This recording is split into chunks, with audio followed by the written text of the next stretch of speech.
Hello, hi. We have already started a series of lectures discussing the potential questions for the upcoming mains examinations held by different boards like UPSC, state boards, etc.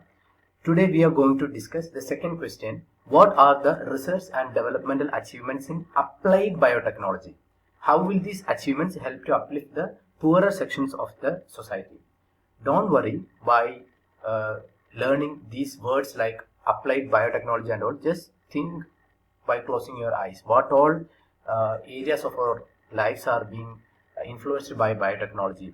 You can think about the health sector, development of vaccines. For that we have to do some modifications in the genome of microorganisms or other animals. For clinical trials, biotechnology can be immensely helpful in the development of prosthetic limbs and arms. Then you can write about the creation of designer babies. In the future we'll be developing designer babies with required skills and IQ as per our choice through the application of biotechnology. Then you can make customized treatment solutions for the diseases like inherited genetic disorders kind of thing. We know that biotechnology is immensely helpful in the manufacture of insulin and other enzymes which are required for disease management and all. So you can write always about that.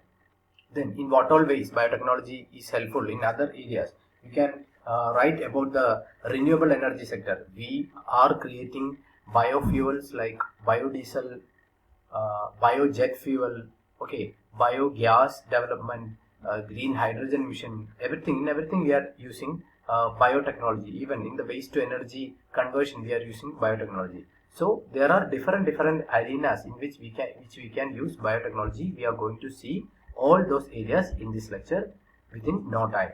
So this is the first question about the contribution of science and technology we have already discussed. Now coming to the second question discussion. So first of all, you will be writing some introductory points regarding biotechnology. What is it? I am not discussing about that. I am only focusing on the core part. So you can write about the first part, research and development in the applied biotechnology. What all think about the agriculture. See, without thinking about agriculture we cannot talk anything about India, right? So if some innovation is coming, that has to be definitely helping agricultural sector. You can write about the genetically modified crops like BT, cotton, BT, brinjal, etc. Then herbicide resistant crops, drought resistant crops, tissue culture and cloning, which will make the new plant generation extremely fast and easy. Then you can talk about biofortification. For example, golden rice, which is fortified with vitamin A. Then iron and folic acid fortification in different cereal grains, etc. Then you can talk about the phytoremediation. If one particular site is contaminated with petroleum or any other chemicals, you can use certain plants which are genetically modified to absorb that particular pollutants. So this is the application in agricultural area. Then health and medicine, we have already discussed. There can be personalized medicine development, for cancer treatment, inherited genetic disorders treatment. Because for example, these inherited genetic disorders, these may not be common. Maybe like 1 in a million will be having such a disorder. So for him or her to manage their disease, this biotechnology can be effectively applied by modifying or by taking care of their genetic issues and all. Then you can talk about gene therapy, where we will be going into the genetic level to cure one disease. Then monoclonal antibodies. What are monoclonal antibodies? These are molecules which will be targeting certain specific areas where there is a tumor that will be attacking that particular tumor of cancer. Then if there are some inflammatory proteins in the body, these particular monoclonal antibodies that we are externally injecting, that will be creating response against these inflammatory proteins. Then in the manufacturing of vaccines, artificial organ development, etc., you can write about biotechnology. Then biofuel, all types of biofuels. Then industrial biotechnology, you can talk about in industry what all areas biotechnology can be used for the manufacture of organic acid, amino acids, bio-based solvents. Solvents are basic part of any chemical reactions that we are that are used in industry. So you can have biologically made like solvents rather than going for chemical solvents always. Then you can talk about bioremediation, biofertilizer, you know about the nano fertilizers and any other fertilizers you can write. Then biotechnology in food production, okay, to improve the shelf life of the fruits, to produce enzymes that improve food texture, food appearance, flavor, nutritional value, everything. So this is industrial biotechnology. So we have talked about the application of biotechnology in agriculture, health and medicine, then renewable energy or biofuel, then industrial biotechnology.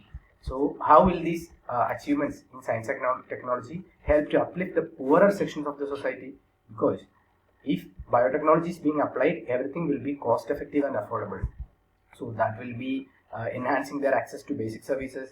Okay, that will be helping in better affordable healthcare. Okay, at every rural area you can have some like rural small scale kiosk from which they will be supplying insulin, prosthetic limbs and arms, and personalized care, everything, and cost effective vaccines, etc. can be developed and given in rural areas.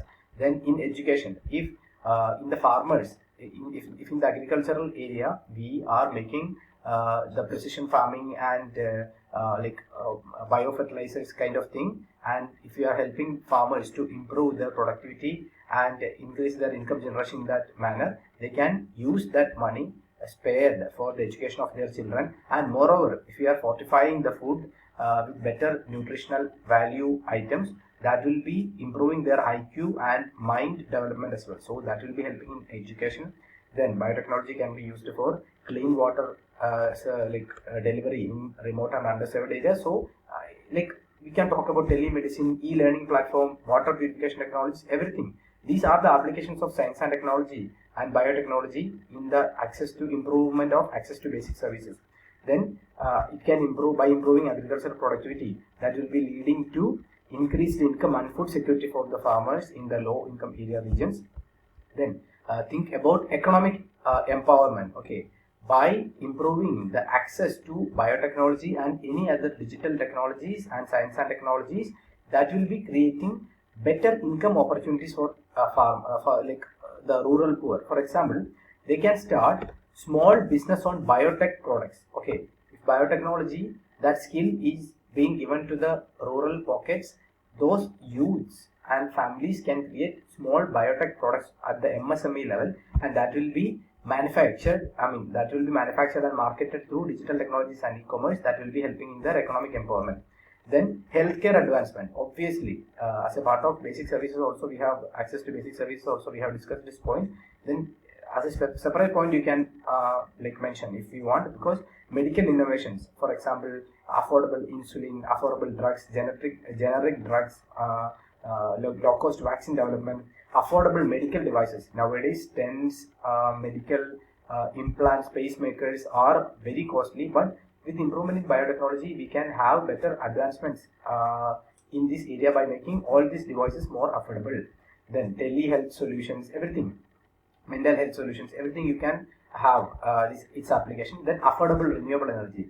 You can talk about the application of biotechnology in solar panels, like biogas digesters, fuel cells, everything. So these can be made at a micro level. Okay, rooftop renewable energy generation through maybe biogas digesters kind of thing, like low cost fuel cells for the rural community uses and all. So this comes under affordable renewable energy. Then that will be making their expenses on this particular non-conventional, this particular conventional source of energy like coal and other expensive sources, that particular expense can be eliminated, and they can use that money for their socio-economic development. Then nutrition and food security, right? So that by improving the agricultural practices, by drought-resistant crops, and promoting sustainable fishing methods, by using biofortification, high-yielding varieties, etc., nutrition and food security can be managed. Okay, so this is all about the achievements in biotechnology, which could be easily used for the welfare of the poor. In the first part, we have addressed the research and development achievements in biotechnology. Okay, we have talked about agricultural field, we have talked about industrial field, we have talked about renewable energy or biofuel field, then we have talked about the applications of biotechnology in healthcare and medicine. So, like by learning these keywords, which could be used in similar answers like personalized medicine, gene therapy, monoclonal antibodies, vaccines, artificial organs and prosthetics, these kind of keywords will not be present in your competitor's answer. So these kind of question specific keywords will be making you more competent than your competitor. This is the whole point of this exercise that we are taking under this particular lecture series. So we'll see you back in the upcoming session where we will be discussing the next question. What do you understand by nanotechnology and how is it helping in the health sector? This will be the third question in the series. You know that this is also a previous year question, and you know in majority, I mean at least 50% of the UPSC mains questions are directly coming from the keywords which are present in the syllabus. Even nanotechnology is a keyword which is mentioned in the syllabus. So let us meet in the upcoming session. Bye.